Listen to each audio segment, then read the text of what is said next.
Hello and welcome to today's episode of Generational Run, the podcast. Today, Ellen and I are here locked in I'm locked in.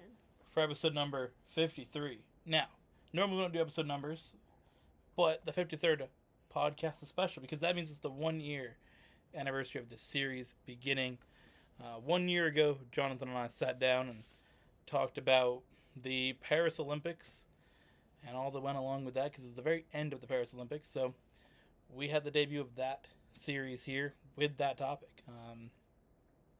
We've talked about so much on this series, whether it has been sports or politics or anything else, our own videos.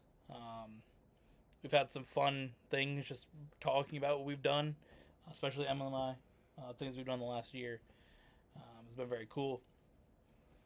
Our whole relationship has been basically broken down on the podcast because that's a few weeks after the podcast started when our relationship began.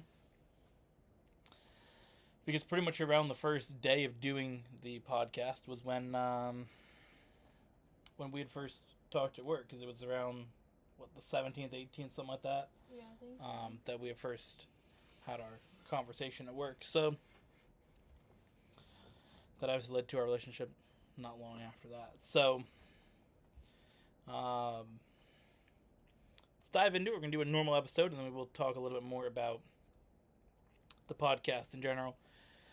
Throughout this episode, Emily will be over here doing some iRacing. She's really locked into that, trying to improve her skills, improve her rating, and also just work on that so we can see what things we can do with racing wise in the future for this brand and for us personally, for just things we want to achieve in life, right? Mm-hmm. Look at you fixing your eye. Proud of you. It's fitting that we have a podcast where we talk a lot about sports to be down in this room. We have a lot of sports things behind us, a lot of cool things, and also an Angel Reese cereal box that isn't cool. We do have, if you move your head slightly, we do have a Caitlin Clark banner over here, so that's the real goat. But yeah, either way, let's get into our video. Do you want to talk about on the topic of basketball, let's talk about basketball game we went to. We just got home from going to Connecticut Sun playing against Chicago. We didn't have to see Angel Reese play. Angel Reese has got a back injury, which we didn't even know. Yeah, I didn't know. Against star players, and they get hurt, normally you find out. So, yeah, she's not a star player. But yeah, either way, it was Connecticut Sun and Chicago Sky. It was a great game. It, to me, felt like Connecticut games from last year that I went to, or 2 years ago when they had a really good team, really good players. A lot of people were really into it. The crowd atmosphere was really, really strong compared to a lot of the other games that we've gone to. Because we've gone to a lot of games this year. And a lot of the games in this year have just been like, well, this is over. So a lot of the games, I mean, they lost by 30. Didn't they lose by like 40 the game we went to? But this game, they were leading from the beginning. They had some good leads. They were up by almost 20 at one point. Mm-hmm. Got kind of close. Had a little bit of a fight. Some pushing and shoving went down. Some swinging was about to happen. From that moment on till the end of the game, there was ready to be swung. I mean, it was a 10-minute replay that they had to do. Like, it was a long replay. It was definitely took a while for them to figure out who was getting penalties, and it ended up being 3 players getting ejected. Yeah. So, yeah, it's always good when you get some who wanted to swing. When I went to the Black Wolves when they were there, New England Black Wolves lacrosse, bruh, there was dudes swinging all the time. My favorite one at the Black Wolves games was one dude. He ran to the locker room. Yeah. He ran through the tunnel, and then he came back out to start swinging. He left and he came back, and he threw all of his stuff off. And his bro was like, "Should I do it? Should I not?" Yeah, he left after getting mad because he got kicked out of the game, and he came back because they used to let him swing. That was what was cool about it. Because, you watch basketball and they're like, chill, stop. Everybody stop, right? Stop touching. When it comes out, they're like, all right. Like, they'll just pull up and just start swinging. They'll be like, Yeah. Basketball's like, chill, back up. Chill, it's okay. Don't touch. Yeah. No, this shit's like, all right, we're going. And then, eventually, the ref's like, all right, stop. But once you get a few hits in, like that shit was crazy. It's like hockey. Like they would just let them throw all their shit off, start swinging, and then they're like, all right, go to the penalty box now. And the best part would be like, each team would have like 3 players in the penalty box. It'd be like 2-on-2 out there. Because you would just have like... Yeah. It was just ridiculous. That shit used to be goated to go to. But it had that vibe where it's like, oh shit, somebody's about to swing. And it was good because we had... They don't really show a lot of replays in the arena. Typically, they don't really show much ever, which is kind of lame. You'd think they would show a few. Yeah. Especially like, hey, we're reviewing something, let's look at what it is, not like everybody's sitting there. Mm-hmm. Yeah, it's very weird because a lot of sports, they do that where they show the replays a lot, but for some reason Connecticut doesn't show replays. So no, there was no replay, but fortunately, I just got the YouTube TV app, so I can just pull it up and. My parents were right in front of me, so I just gave my phone to my dad. He was able to watch the replays, so he clicked through it, so that way him and Mom could both watch it. So Emily and I also got to just see the replays, because you could see everybody in the arena was trying to find it. Because the people like next to my mom, like she was pulling up the video on X, I think, and then the dudes behind us were tweaking because they wanted to see that replay. I know they were really into it. I think they were just into basketball in general because they were like, I was like, oh, they know ball.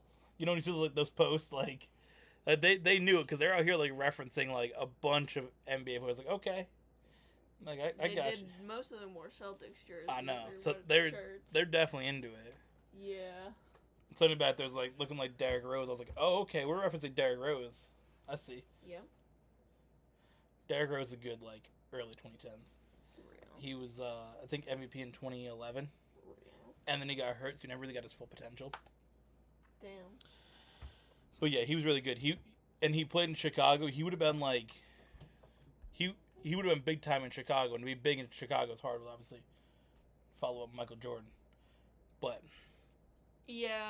No, he would have been... I mean, not Michael Jordan level, but he would have been big in Chicago, like... First time since, like, Jordan that someone is big there. So... No, it was a good game though. Very, very fun. It got close towards the fourth quarter. I was like, oh shit. I'm like, I was about to lose my mind. I'm like, if we don't have this W, I'm gonna be hurt. But no, it was in the end, Connecticut ended up getting a little bit further ahead. I think they won by 10? Yeah. It was like 9 or 10. Yeah, so they ended up doing pretty well. I mean, it was a good game.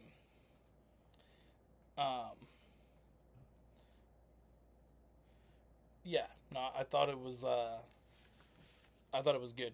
I definitely I liked it. It was enjoyable. Second time you got to see Connecticut win. Yeah. Obviously last year we went. What is the playoff game? So we were kind of rooting for Indiana. I feel like I've been to so many Connecticut Sun games, but I feel like this year was the first time I really got into rooting for Connecticut and like really into the games. I felt like the other years I went, I enjoyed it because I like watching basketball. It's hard to believe I've been into basketball for almost 10 years now. But yeah, no, I was definitely like, I always liked going when I have pictures of me going when I was like really little. I think I showed you that one when we were sitting on the court, didn't I? Yeah. That had to be like 2005, 2006. Bruh. So like I've gone forever, and then we had a little bit of a period we didn't go. We always have sort of gone to a lot of Connecticut Sun games, but a few years ago my parents really got into going when they were getting a lot of free tickets because the casino was just giving out free tickets all the time. Yeah. And then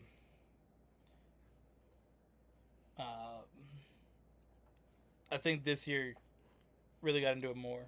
So it's been fun. But last year we were just going, and yeah, we're rooting for Indiana more last year, I will say. But so for you, it really wasn't the same watching Connecticut win. So you got to see them win twice this year is pretty good. But yeah, other years and they were dominating. Like it was cool. But yeah, like I said, definitely this year I've gotten into watching them play more. And this is your first like full WNBA season because you pretty much watched some playoff games last year. Yep. Because your first ever game you got to go to was Connecticut Sun and Indiana Fever playoff game, which is pretty cool. But yeah, no, it was a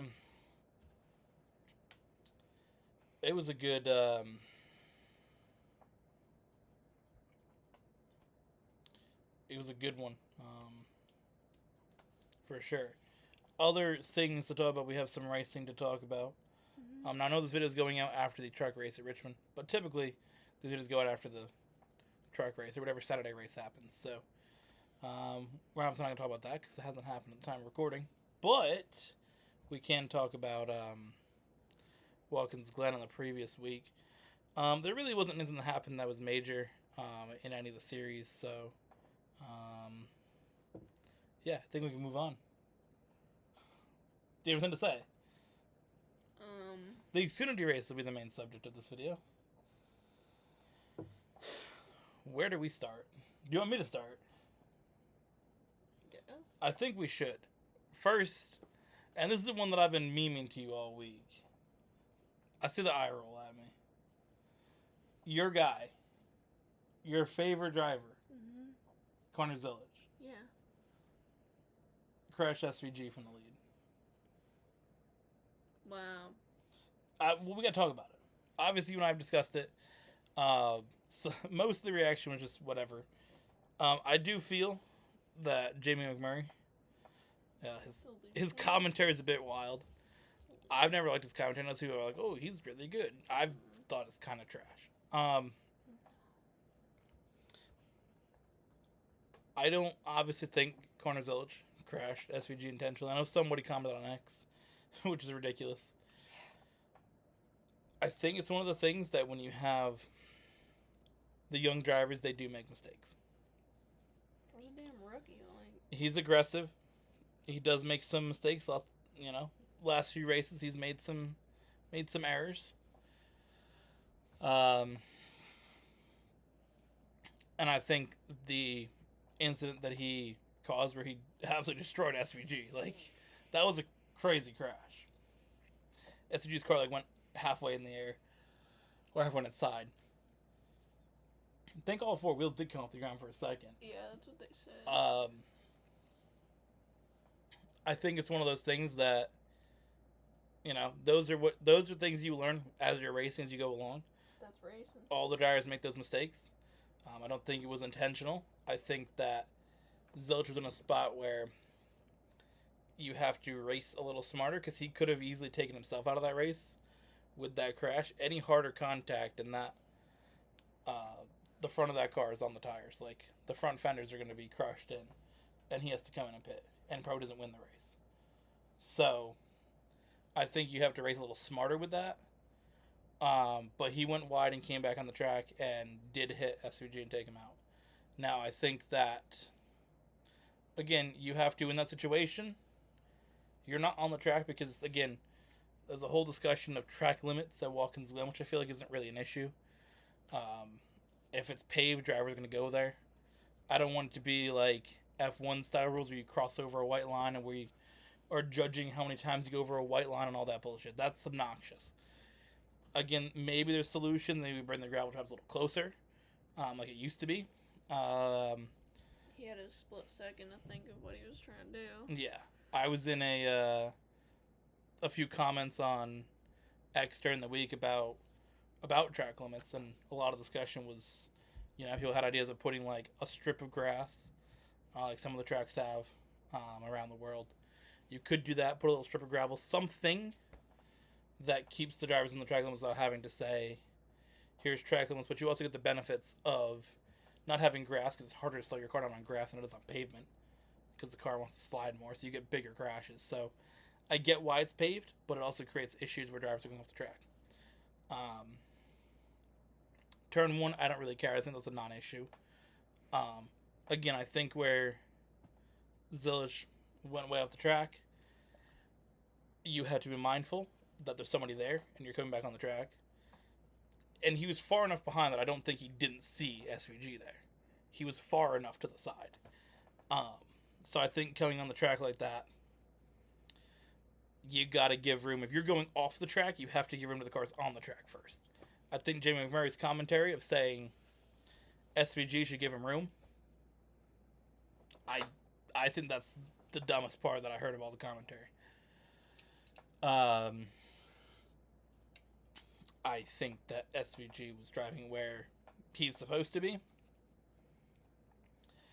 Zilisch was technically where he's not supposed to be.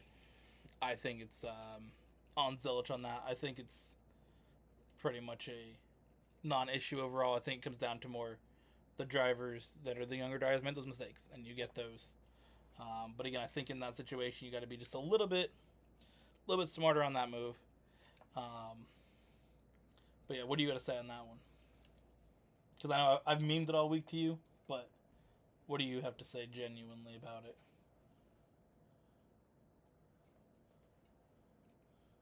That he probably went too wide off the track. Real. That. What? I want you to be on camera unless you're racing.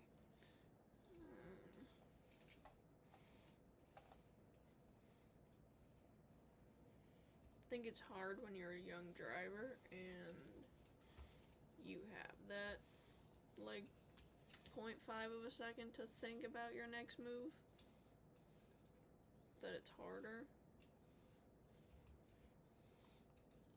I think the thing is he gets that, like, benefit of being a rookie driver, but when you are put in the group of generational talent, I feel like that's where that kind of goes away for some people.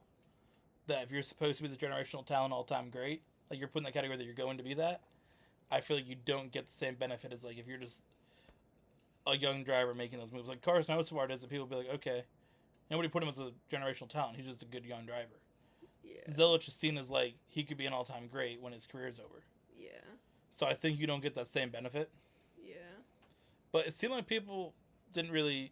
Again, we watched it after the race happened, so things that took place after the race, or what kind of took priority from that race, that what people talked about. I feel like that would have been more talked about of an incident. Yeah.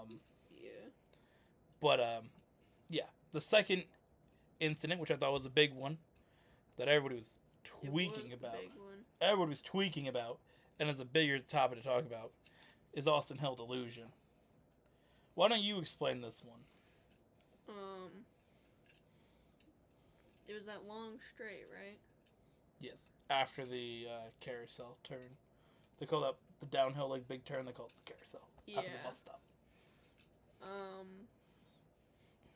Austin Hill decided to get a little delusional here. And hook Michael McDowell right into the wall. Right into the fence. And then there's a bunch of what? It was like smoke, grass, dirt. Because McDowell hit the left wall and then the right wall because he came across the track. Yeah, he bounced off of one wall into the other wall. And then the whole field basically just stacked up. Because didn't he have a tire fall off? Yeah, he had a tire fall off and hit someone. I forget who it was that... Someone... Wasn't it Taylor Gray and Zilisch started spinning because they got hit? Yeah. Because didn't Zilisch slow down and then Gray, like, hit him or something? Yeah, one car went in the air, got landed on. I forget who was it when Ryan Ellis had, like, the tire hit his window? Yeah. He had the tire hit his driver's side window. And could have been way worse than just the windshield crushed.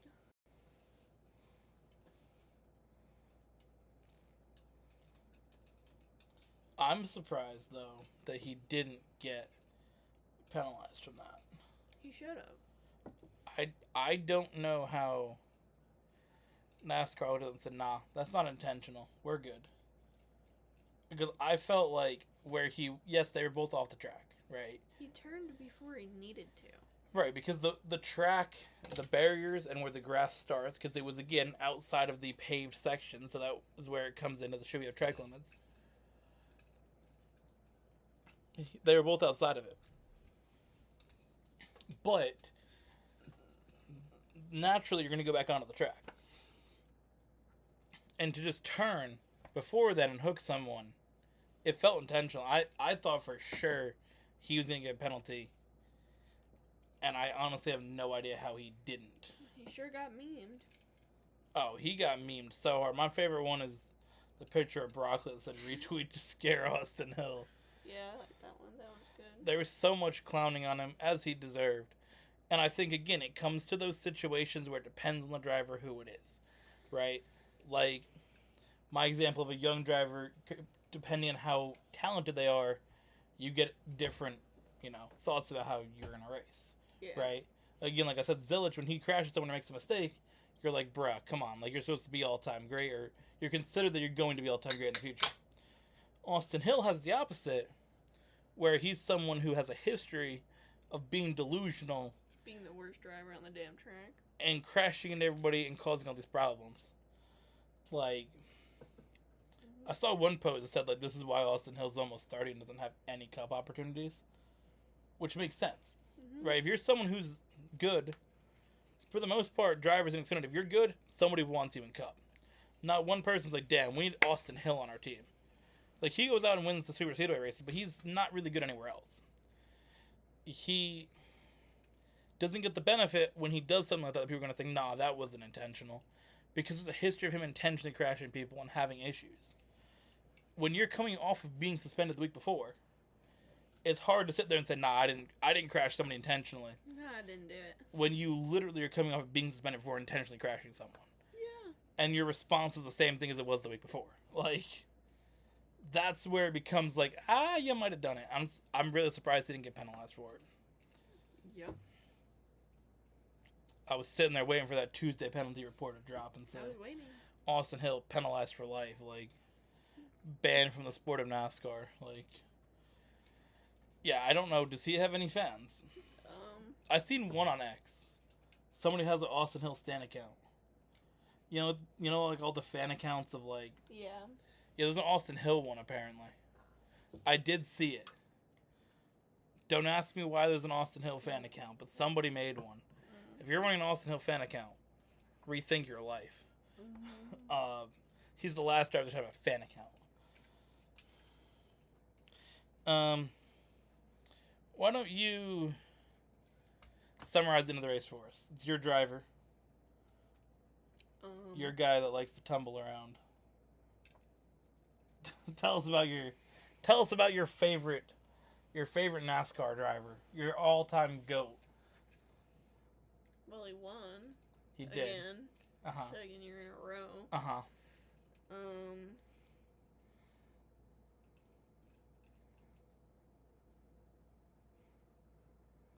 I had something I was gonna add to that part, but he cooked him.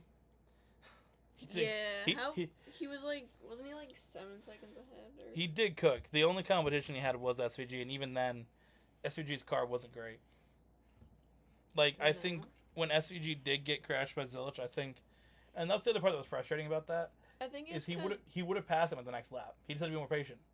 Zilisch had a lot of speed coming out of that corner where SVG wasn't really as fast as he was. Yeah, but again, that's why you gotta be patient because again, those young drivers making those mistakes, he could have easily damaged his car in a pass he could have made in turn 1 or bus stop or next lap, like because he still had 20 laps to make that pass for. Yeah. I think so, yeah.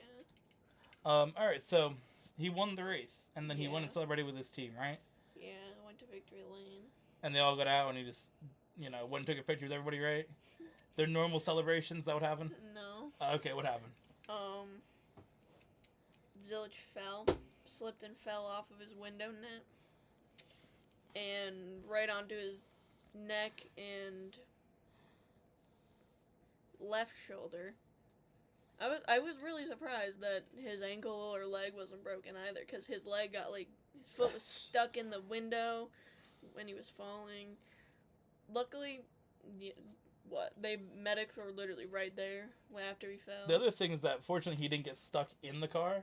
Like, he just fell off and not, like, in, because then he would have landed more on the side of the car. Yeah. Because he kind of fell outwards. Yeah, and, yep. You got... Don't remember. What'd he break? He broke... No, I wasn't getting there yet. Oh. What else did you not remember? That was what you didn't remember. No. Oh. Medics were there, like, instantaneously. They all spawned in. Yet again, Jamie McMurray's ass and said, "Oh God, oh my God, oh no." What are you supposed to say when you watch it live? Nothing. Don't have a comment. Just shut up. Like, when people have commentary like that, just don't talk at that point. But they took him to... It was Infield Care Center first. And then he got moved to some big hospital or something. But luckily his neurological wiring was perfectly intact and not fucked. I mean, you see the way he, like, laid there, like, his hand. Yeah. The way bro was cooked. Mm-hmm. But he only broke his collarbone. And then, what was it? Yesterday? Day before? A couple days ago? I think it was Tuesday. He had surgery on his collarbone, put a plate in there. And now he's in, massive aura debt for it. For that. That post got so many views on X. Like, his dad exposed him for shitting his pants in public. That was on ABC Nightly News? Yeah, it was on ABC, the World News. That shit was on everything. Hopefully we can get NASCAR on there for, like, just a driver winning next time. Someone made a meme of, like, the patent of what he can stand on. He has the Connor Zilisch rule now. He can't stand on his car. I assumed that NASCAR wasn't going to implement a rule, though, for it, so... Which makes sense, because they've done it forever. This is the first time in literally, like, half the people on X who watch NASCAR for 40-plus years have said that's the first time in their entire life that they've seen it. The only other time I've seen anything like that was Cole Custer, when he won Kentucky. I think it was Kentucky. And he had 2 beers, and he hit them together, and he fell, like, off the car. But he didn't, like, fall and, like, hit the ground. I think he just, like, kind of fell. Or he fell, but he, like, kind of, like, slid on the ground. He didn't fall, like, that way. So it wasn't, like, bad, but he fell kind of backwards. Yeah. He fell backwards, but didn't, like, land awkwardly. He kind of, like, slid back. Yeah. But, I mean, seeing someone just genuinely fall off the car, no. I always thought it when I was in the window net that they stand on. I always thought that. I feel like it also adds to it when you've driven in a car for 2+ hours nonstop. Yeah, well, that's every week. Yes, but when you climb out of your car to celebrate and you're standing like that, it's a very awkward way to stand. I do think the way he did was weird, because he was kind of like, normally when they get up, they either stand this way or this way when they climb out, but he was kind of like twisted weird. I think that's the thing. He was at a weird twisted angle instead of like, normally they just get out and they either like turn around and they're like, "Hi, I won," or they're this way towards their team.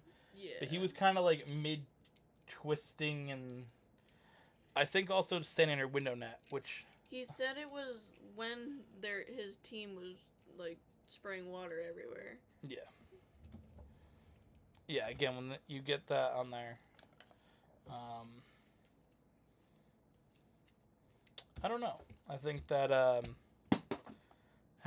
standing on the window net, I've always thought was kind of weird to me, but I always think you put the net in the car or something, but... Something. when SVG won the next day, he just climbed out of the car and stood next to it. And then the Trackhouse memed it. Yeah. And they had, Look at him climbing carefully out of the car. They had, one post of the celebration of all the Trackhouse drivers. Because Chastain's got the watermelon, SVG's got the rugby kick, Suarez has the pinata, and Zilisch has falling off his car. He was at the track the next day for the Cup race. Oh, the other time I driver fell off the car. Ty Gibbs fell off his car once too. I think I remember you telling me that. Yeah, I remember he fell off the car. He had his helmet on though, fortunately, because it was on the front straight. He did it in front of the whole crowd. But he had the helmet on. But I do forget about that. It always seems to be in Xfinity they fall off their cars. Then they haven't. It's because they're figuring out how to win. They're practicing their celebrations too. But I was talking about something and. Yep. Are you good? Yeah. Okay.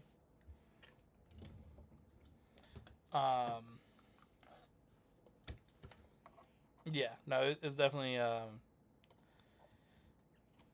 wild. I mean, we didn't watch it live because we went to work that day, so we had to watch it on replay when we got home. So we didn't see it as it happened, but we were able to kind of know right away he was okay instead of people had to wait 2 hours. Yeah. Basically. But yeah, definitely wild. Anywho, Brad Keselowski sprinted at Carson Hocevar in the pits that Sunday too. It's the only time I've ever seen that man run. Yeah, I mean, you gotta go swing. When swinging's required, get swinging.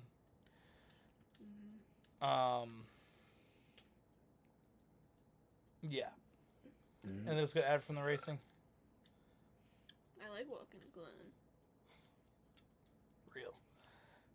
We could always talk about the next gen car, but I'm bored talking about that shit. I don't want to talk about that. I'm bored talking about that shit. The only thing I will say on it is people saying that we need less road courses.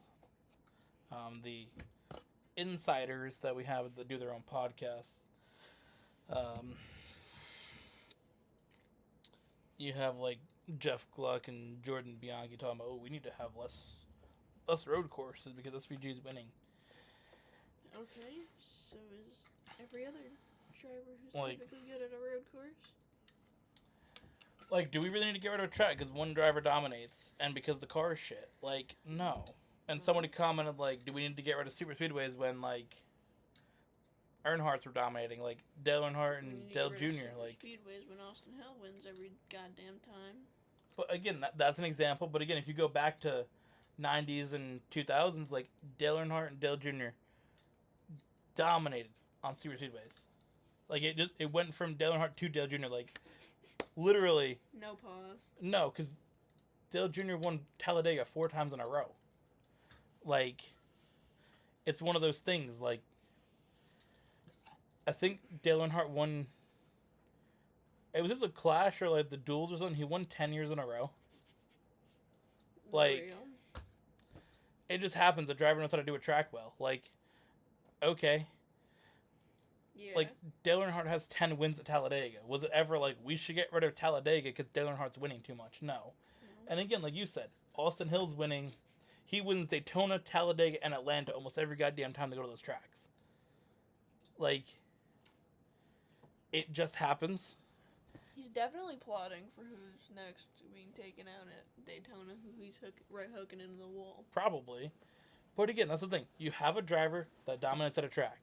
There's no reason to say, oh, SVG's winning. We have too many road courses because he knows how to win them. Okay, everyone else needs to get better then. Like, practice more. And it's not that he's not beatable. I mean, he didn't get the pole. Ryan Blaney drove faster than him. Ryan Blaney was ahead of him for a good amount of that first stage. Austin Hill? No, SVG. Oh. Watkins Glen. Oh. I thought we were talking about Austin Hill. No. Still. Because I was about to say Austin Hill won one of the damn races because everyone else in front of him crashed. Oh, that was Martinsville. Yeah, oh. That was because of Sam Smith's delusion. He had to punt Taylor Gray and then they all crashed. But no, it's one of those things that I think that is such a dumb take, such a terrible take. I have no idea how you can. I don't know. How you want to sit here and say on the internet, you know what, this is a good idea, and think that you have a great take because you have an awful take. What the fuck? What? You erased this. No. Just making sure. Yeah, no, I think it's I don't know. I think it's dumb. I like the road courses. Leave the road courses at what they're at. I don't think we need to get. I like road courses. I don't think we need any less or more. I think they were at a good amount. I think that we have an idea of how many there's going to be next year. We kind of know there's going to be at least 4. Sonoma, Watkins Glen. You're going to have San Diego. Charlotte Roval will likely be back. Yeah. I don't know what else out of that, but Circuit of the Americas likely. So who knows? But yeah, I don't think we get rid of road courses because one driver's winning. I think there's a lot of stuff to fix the next gen car that will make road courses better. I mean, everybody liked road courses before the next gen car came around. Like, yeah. Before 2022, it was like, oh my god, road courses, we need more than 2 or more than 3. And then 2021, it's goated pretty good. And again, think of the Xfinity cars. They put on fantastic races, so Yeah. Xfinity's always great. So basically, make the Xfinity car the Cup car, and we're good. Yeah. All Cup needs to be is Xfinity car with 150 more horsepower. Mhm. That's all you got to do. Mhm.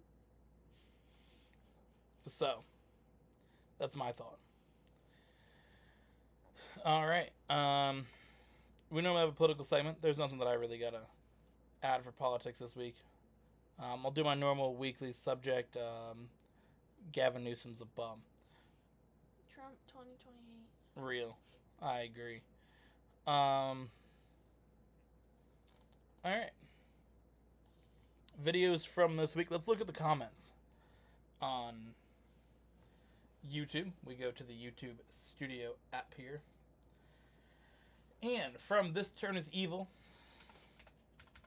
GTA Online Race Playlist Shorts, we have a comment that says, how do you play this track in GTA 5? Mhm. If you want to play it in GTA 5, the actual offline mode, well, you can't. And if you want to play it in GTA Online, have a PS5 and go on to Rockstar, and you'll be good. And then we have the short, my car is now a ramp, which someone commented, ramp in question. Was your car being a ramp the friend we made along the way? Huh? What? Ramp in question, was your car being a ramp the friend we made along the way? Yeah. It was. I get what bro is doing, but it doesn't really work with that. I don't get it at all. Well, it's like the things that was this whatever friends along the way or some bullshit. Yeah. But it doesn't really work for that. So, good try, buddy. See you next time. Make sure you subscribe. This week for videos, we had 2. First, GTA Online Race Plus 262. I logged in, dominated, did what I had to do. Easy dub in the chat. GG gang. Alright, babe. How'd it go for you? Tell us how playoffs went. It was okay. I won a few. What'd you win, 2 races? At least one. It's a good I answer. think 2, 3 maybe. I don't know. I agree. One of them.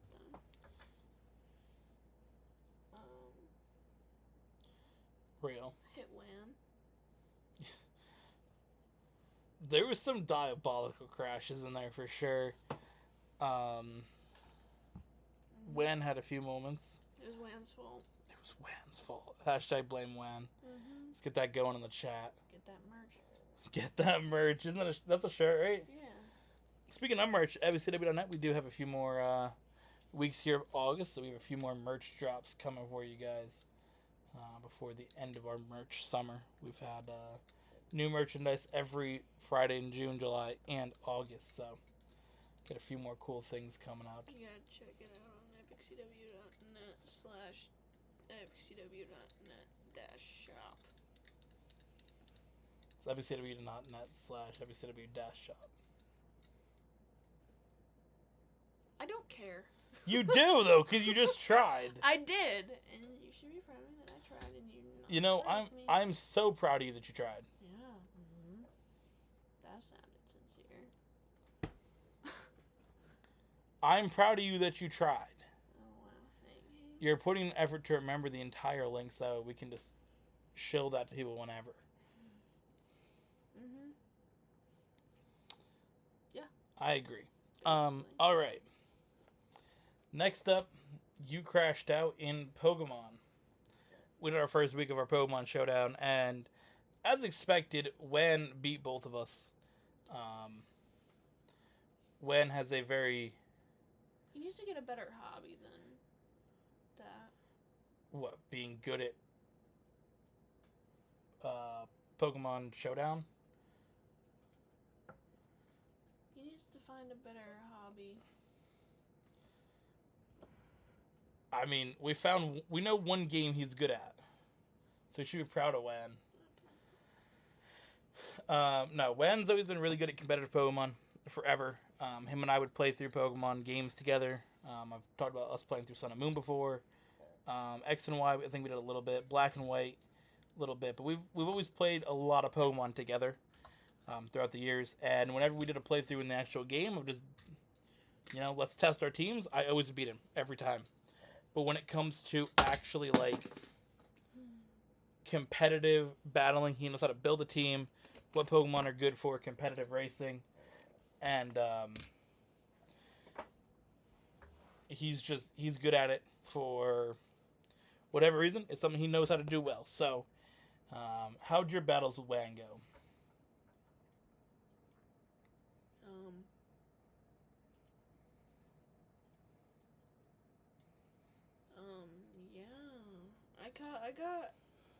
I did better the first time than the second time. Because you got so frustrated that it just got in your head and then you were just annoyed. Right? Mm-hmm. No, I don't do that. Then you get to go against me next week. Yeah. How are you feeling for next week? I might be able to beat you at least once. You think so? Maybe. Possibly. Possibly. I mean, you took out a few at Wednesday. I know you had some surprises. He was not expecting you to pull up with certain moves, certain Pokemon that you had. Of course, if you guys missed last week, we had a draft video. We drafted our teams. For me, actually, in your battles, you did go longer in battles than I did. Mm. I just was able to take out a few more of his Pokemon. Yeah. But your battles went longer. But I was able to take out a few of his Pokemon. I kind of had an idea what he was doing. There's a few times that I could have took out one of his Pokemon that I made a few mistakes. I had a few mistakes with items. I didn't realize that, Switcheroo as a move, you couldn't switch, holding a Z Crystal.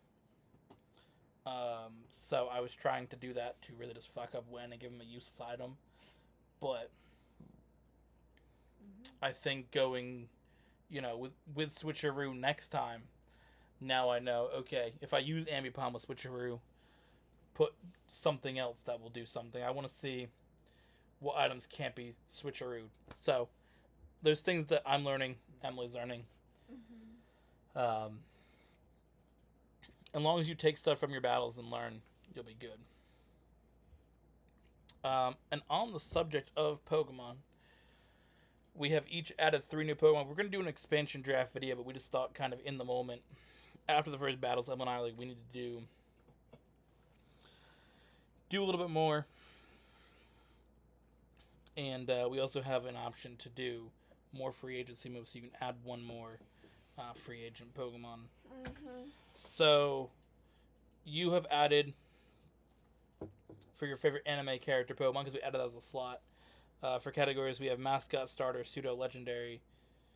We have pseudo, then we have pseudo legend, favorite region, first region, no evolution, one stage evolution, and we added your favorite anime character Pokemon. Yeah. As a new category, along with 2 extra slots. So, you added for your favorite anime character, being Ash, you added his Gliscor pick. There was a go to Gliscor in the Sinnoh series. It went away for a little bit, did some training. Was it in the Galactic Battle series where it went away? I think so, yeah. And it came back at the end of Sinnoh Victors to kind of pull up at the Sinnoh League and do its thing. I remember the episode where Gliscor came back. That was goated. Fur was locked in. The thing was, it didn't have the impact because I didn't watch the part where he left. The first, Yeah, when I first went through it. But when he pulled up, I was like, oh, goat, he's got a Gliscor cooking. And then you also added Magnezone and Abomasnow. Yeah. So you got an electric steel type and a grass and ice type. You also got rid of Scovillain for Charizard. Yeah. So good moves you made there. Do you want to talk about any of those moves, or are they all just typing based? Or you got any other plans, anything you're thinking with them, or why you picked those specific ones? I picked Gliscor because he's just a funny guy in the show. He's just a sensitive little guy. And competitive, he's very good. Yeah, that. You totally knew that part, right? You told me the other day. Yeah.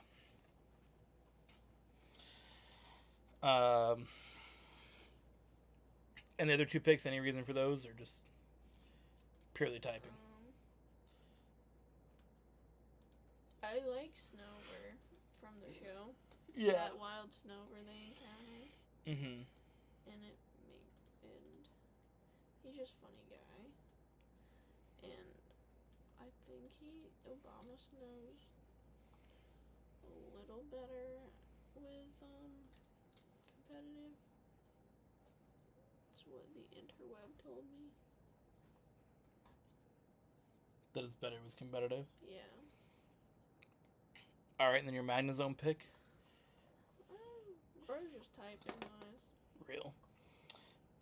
Wan has added Primeape for his favorite anime character pick, and he's added Grimmsnarl and Mousehold for his other 2 Pokemon. I have added... I moved Ambipom from my extra slot to my favorite anime character slot. As long as your Pokemon fill in a spot, it doesn't really matter. So, you can move guys around a little bit if you want. I picked Dawn as a favorite character. I could have picked Ash too, because I like both of them a lot. But I picked Dawn, and she has Ambipom. So I already had Ambipom, so I moved him to the spot there for my favorite character from the show. Most of my moves are purely for typing. I added Weavile with a Dark and Ice type, Gengar with a Ghost and Poison, and Electivire for Electric. I did not have an Electric type at all, so my team features every single typing besides Bug. So Same. You don't have a Dark type. Yeah. Weavile for Dark and Ice. I mean, Weavile isn't bad. So we'll pull up with that. Gengar is one of the best Ghost type Pokemon in the game. It doesn't have Levitate anymore. They took that away a few generations ago. So it's kind of unfortunate, kind of nerfs Gengar a little bit, but it's still not bad. And Electivire is a very strong electric type, so we will we'll kind of just, lock in, do what we can do, and see what happens next week. Next week in the tournament, I am going up against both Emily and Wan, so hopefully I can get out of that with 1 win, go 1-1, or ultimately go 1-2 in the season, kind of get a victory there. We'll see what we can do. And then week 3, it's you against both of us, so you got to prepare to take us both on. So the next 2 weeks, we really can't prepare with each other because we have to battle each other. Mm-hmm. But also, I got to try to help you beat Wan, so we got to prepare for Wan together. But, yeah.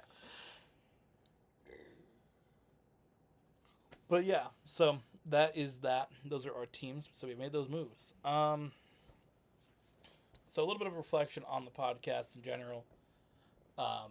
Before we give our final closing segments. The podcast has always been a fun thing, the last year. It's always been a series I've kind of looked forward to. Recording a lot of the ones I'm like, some weeks we do videos like, oh, we're going to do more videos. But podcast is never one that I feel like, oh my god, we get another video. Like, I always seem to kind of have enjoyed it. I've wanted to do a podcast type topic video for a while. I've always liked the videos where you just sit here and talk about things. It's always interested me. I've always done that. I had done the series before. I kind of did my own weekend shows before. We had that for a few weeks. When I used to have one in Trayvon would come over a lot, and I would do like weekend topic shows with them, kind of like the late night talk shows when they used to not be ass, when they weren't all just let's make political jokes, and they weren't just all about stupid shit. Because I liked Jimmy Fallon, because I think bro's probably the best of all of them because he's the least. Yeah, Even Jimmy Fallon. now he's. I mean, I do think sometimes he overlaps at the things that the celebrities said, and he's like laughing, dying, and they just say like, they're like, I went outside one time in the snow in the winter. Oh man, I tripped and fell. And he's just over here like laughing, dying, like slapping his hand on the desk, like, bro, it's not that deep. I mean, it's kind of funny, but it's not like that funny. But I always kind of like those shows. Stephen Colbert, before he became super woke, when he first got his show, wasn't bad. And that other dude, that Oliver dude, forgot his name. Something. Mm-hmm. That guy. Again, was funny in the beginning. Then they got like, basically before Trump ran for president, all the comedians were kind of goated. At this point, it's kind of just Jimmy Fallon's there, kind of doing his thing. Yeah. Because you had, Jay Leno did like an interview a few weeks ago, and he's like, you just don't get into politics, don't talk about it. Mm-hmm. I mean, he talked about somebody that he was like, he talked about jokes that he would make, and he would be like, he got a thing like Democrats would be mad at him about what he said, and then the next joke he'd have Republicans mad at him. He's like, Can't win them. that's what it's supposed to be. Yeah. You're supposed to get comedy where everybody can find it funny, and you have people commenting because he would get things like, oh, you and your Democrat friends, and the next comment he would get be you and your Republican friends, and he's like, that's what you want to have. You want it to be able to be everybody can find what you're doing funny. Yeah. Right? Especially when you're doing those shows. Like, if you have something where you kind of know what the political view of it's going to be, it's one thing. But when you go into just a late night show, it should be something that's funny for everybody. And staying out of politics is the best way to do it.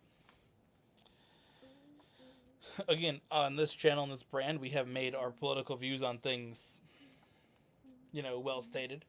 But we kind of also keep that mainly to the podcast. Mm-hmm. So if you don't want to, listen to political things that we have to say, occasionally in the Race Plus, we'll talk about it. Yeah. And especially before we had the podcast, Gwen and I would always talk political things in the playlist. Because that was basically our podcast. Yeah. Because that was almost more us talking than racing, because Gwen was always shit at it. So it wasn't really competitive. Basically. But yeah, again, I think that I always liked those things. I liked them standing there doing the monologues. When I did a class in high school that was like a theater acting type class. I don't know if you ever knew that I did that. No. But I did. And that's all I wanted to do, was just sit up there and like do that type of shit. And like, it didn't really work out because the vibe what I wanted to do wasn't really what they wanted to do in the class. Yeah. The class was more like dramatic plays and shit. And I don't want to do dramatic plays and all that bullshit. I thought that was kind of whack. I wanted to go up there and just be like, do comedy, talk about different topics like that. Yeah. I also wasn't the most comfortable because I thought the people were all kind of weird, were kind of whack. because I mean it's that type of class. Typically. Which you know those people. I mean, you do a lot of like music classes and stuff, so it's similar groups, right? The people doing theater and acting aren't far off from the people that are doing music classes. So you understand. But I didn't really like them, so I was kind of just like there chilling. So it didn't really work out. Another thing for me is like I can't memorize certain shit. Yeah. If it's things that I like know about, I can memorize it super well. If it's you ask me something about NASCAR, I got you. You ask me something about Pokemon, I got you. You ask me like some historic thing, right? I got you. I got you on like different subjects depending on what it is, right? But a lot of history stuff and like things like that, political things, I can remember and bring up to you. But if it's like write down this joke and remember it, nah. Yeah. Like when I used to do my school research, I had like my note cards and stuff for most of them, right? But then when I would do like certain projects, I didn't need it as much. So it was one of those things that I really struggled to not have the script. Yeah. So they didn't really like that in that class. But the main point is to get back onto the main subject. We've gotten way far off from it. Was I liked always doing those videos where you would talk and stuff. And we have those shows and those series where I would sit there and one day would come over and Trevon would come over and we would sit and talk. And I would have things where I would stand there and, you know, do a monologue type thing. And I like doing that. And again, we used to have the speeches in front of my music stand. Yep. My running for president speeches, your music stand at 2 a.m. Yeah. We had to just, you know, I like to talk about things. I'll sit here and talk for 3 hours straight. And this is what I do. Yeah. But, yeah. I like that type of series, and this is the type of series that I like to do. I enjoy sitting here talking about just whatever topics there are. I mean, a lot of it's sports topics, which, you know, again, we could talk about NASCAR, we can talk about basketball, we'll talk about football. You know, we will talk about different things basically every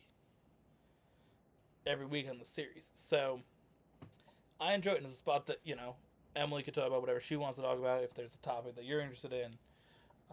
Jonathan will talk about things, especially when we first started. Him and I had a lot of political things to say, especially, you know, during the presidential election. There was a lot to talk about. And obviously, like, Wen's gonna be part of the series every week, pretty much after this week going forward. So all four of us just sitting here having conversation, like we normally do in videos, anyways. Like, what? Some of us get talked over a lot from delusional Wen. Yes.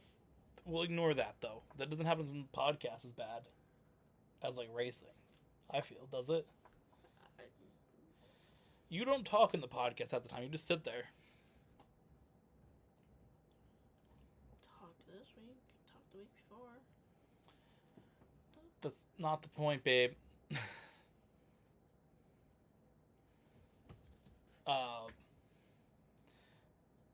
There definitely is. Sometimes you decide to sit there and chill. It's because I usually don't have anything to talk about. Just let me cook, basically. Real.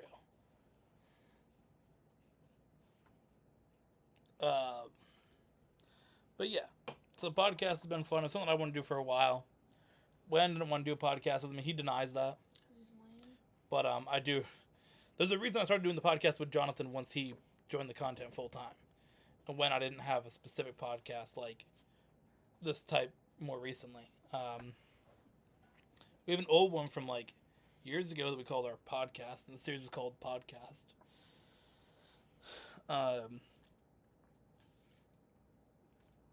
But yeah, no, I've enjoyed doing the series every single week. So another year coming up. So we'll go into our ending segments. Unless you have anything else you want to add about doing podcasts. Where are we supposed to do our favorite part or whatever. Yeah, it's part of our ending segments. Oh. No, I don't. Real. Before we get into the ending segments, though, we do have one element of the podcast that will be joining this series, and that is we're having a fantasy football league this year, which is going to be good. I haven't done fantasy football in a while.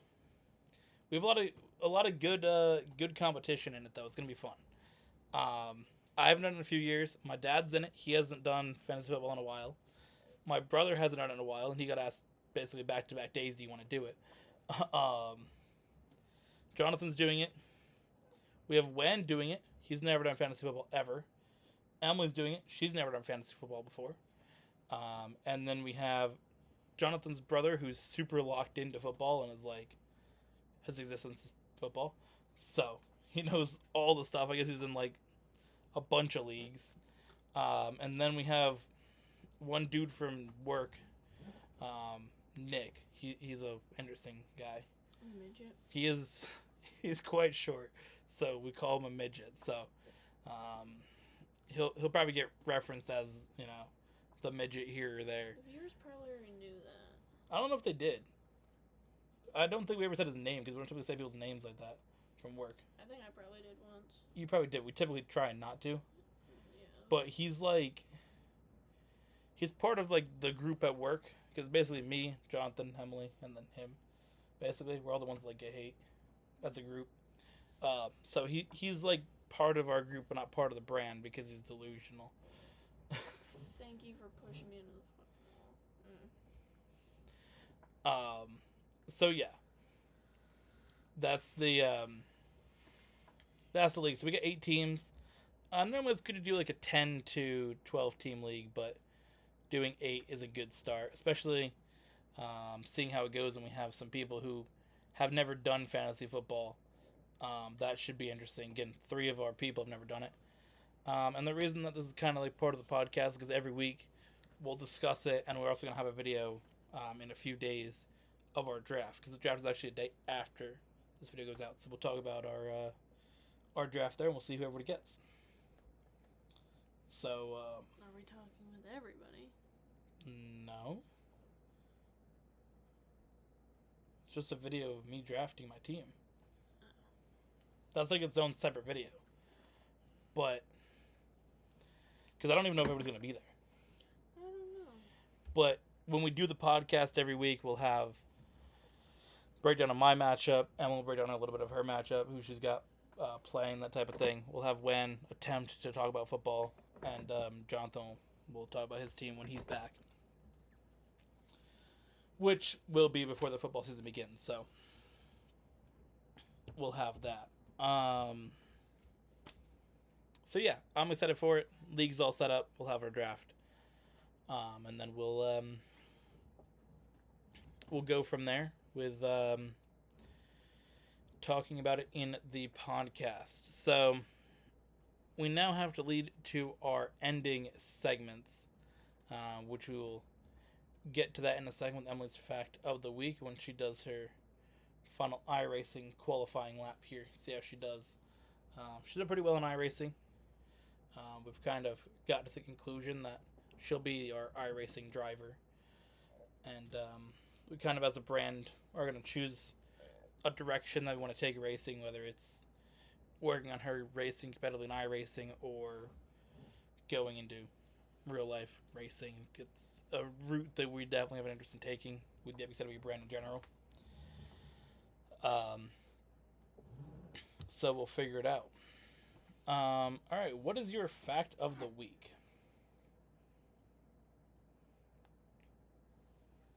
The Thompson Speedway is the oldest paved oval in America, dating from opening in 1940 and having its first race in 1951. Goated. That is the track that you've been doing a lot of iRacing on here in the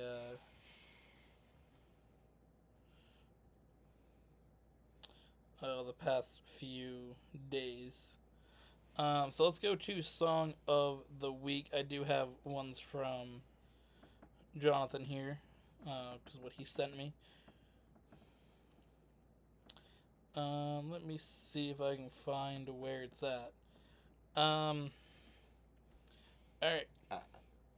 For Jonathan, we're going to have Shut Up and Fish, Maddie and Tay. That is Jonathan's song of the week. Yeah.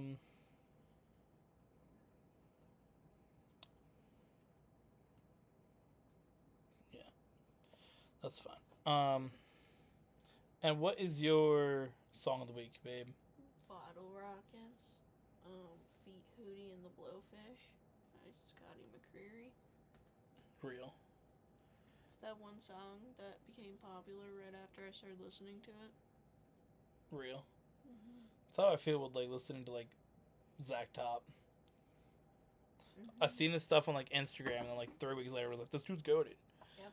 All right. Pokemon of the week. Oh, I can do my song of the week. We're gonna go back to the first song of the week that I ever had 1 year ago in the podcast, and my favorite song, "Take Me Home, Country Roads" by John Denver. We have a John Denver album right over there that's got the song on it. So we also have another John Denver album right over there. So we're locked in. All right. Pokemon of the week for Jonathan, Zygarde. Gonna, of course, play a big role in Pokemon Legends ZA. Yeah, well, what flavor of Zygarde? He just wrote Zygarde. Plan.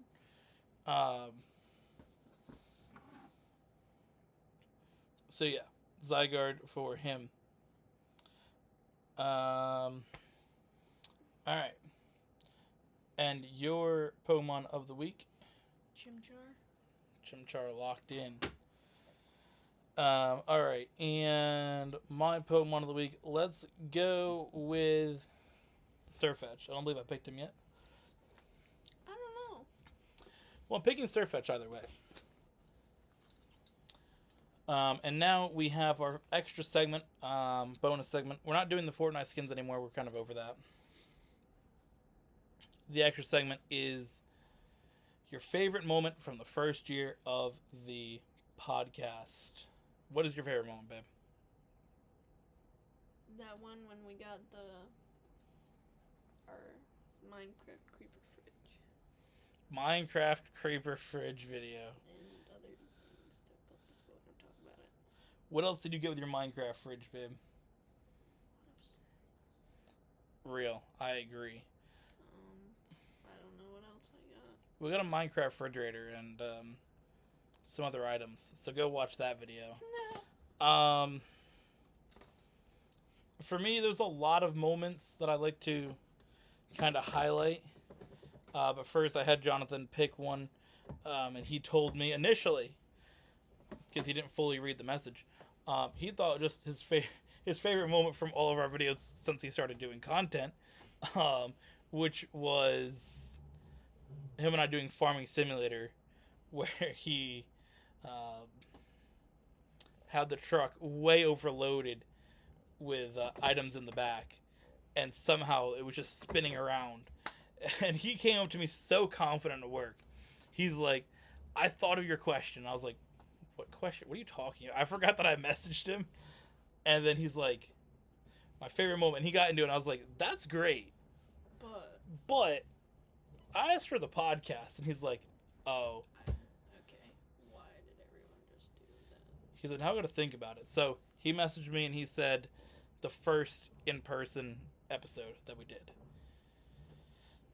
Which that was good. That was a fun episode. I believe that was like your second video you ever did on the channel. Because wasn't the week before your first ever appearance on the channel?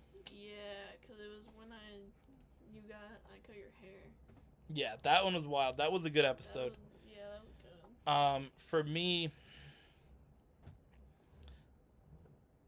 a lot of the early episodes are special. I think the one where I kind of like announced our relationship, that was before you were there. Yeah. Obviously, because that was... As that works, yeah. Well, I mean, you could have been here, technically. I could have.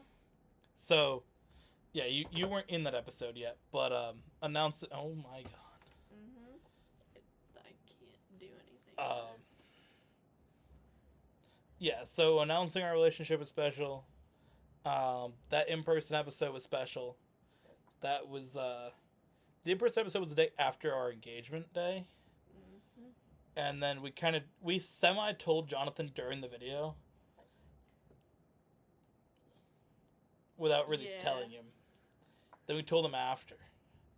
That's because bro was also just running around the yard with Bingus. That video was insane. Cool. The in-person episode was good. I liked, Big dog with the Crocs. the second in-person episode was also good from earlier this year. Yep, Big Dog with the Crocs was good. I also really enjoyed the episodes where we did, talking about our trips. Both trips to Boston episodes were good. The one we talked about watching Caitlin Clark in person, which was also, that was part of the Boston trip video. That was a whole big one. That was our most watched video. And I think Caitlin Clark on the title is going to cook. So, talking about seeing her in person, and then our trip to Boston this year, Okay, cool. as well was Oh, well. was quite cool. So, all those are special videos. Hello. I know we had the video where I talked about our first date. I don't know if that was, you weren't there for that one yet either. Mm-mm. That was like the one before or something, I think. I think it was one of the days that you weren't here, when you were between staying here all the time, and like, Yeah. because when we first started, basically our first date, you stayed here almost every day. You essentially moved in on our first date. Like, you stayed here for like 2 or 3 days, went home, came back for 2 or 3 more days, stayed almost like a week, went home, and then we didn't really make it like official that you lived here until January, but you basically lived here since September. Yeah. But yeah, that's that. So, thank you for watching. Hope you guys enjoyed, and lock in for another year of podcasts. I'm locked in. And we'll see you guys in the next one.